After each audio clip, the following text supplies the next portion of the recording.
இதை தவிர இதை நல்லா கொதிக்க விட்டுட்டு நீங்கள் சம்மரில் யாருக்கெல்லாம் ரேஷஸ் இருக்கும் அவங்க அந்த தண்ணியில் குளிச்சா இவங்களுக்கு நிறைய பெனிஃபிட் வரும். அந்த இச்சிங்லாம் குறைஞ்சிடும், ரெட்னஸ் போயிடும். அதுக்கும் மீறி பார்த்தீங்கன்னா ஸ்கின் ஹெல்த். ஸோ நிறைய பேர் இதை நல்லா அந்த தண்ணியை ஒரு 10-15 மினிட்ஸ் இந்த பூவை போட்டு கொதிக்க விட்டுட்டு அதை ஆற்றிட்டு அந்த வாட்டரில் ஃபேஸை வாஷ் பண்ணிப்பாங்க. இது இந்த எக்ஸ்டர்னல் ட்ரை ஸ்கின் இதெல்லாம் அது ரிமூவ் பண்ண ஹெல்ப் பண்ணும்.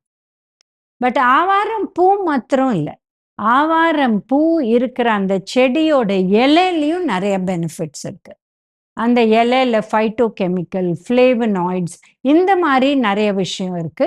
இது கூட நல்ல anti accident property, anti cancer properties எல்லாம் இருக்கு.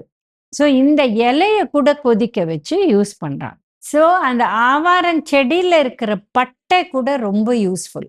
இது கூட ஸ்கின் ஹெல்த்துக்கு ரொம்ப ரொம்ப நல்லது. இதை நல்லா கொதிக்க விட்டுட்டு அந்த தண்ணியை யூஸ் பண்ணோம்னா ரேஷஸ் இல்லை ஸ்கின் ப்ராப்ளம்ஸ் இருக்கிறவங்களுக்கு நல்ல ரிலீஃப் கிடைக்குது. ஸோ இந்த ஆவாரம் பூ, அதில் இருக்கிற இலை, அதில் இருக்கிற அந்த பட்டை எல்லாமே ஹெல்ப் ஆகுது அண்ட் பல விஷயத்துக்கு ஹெல்ப் ஆகுது.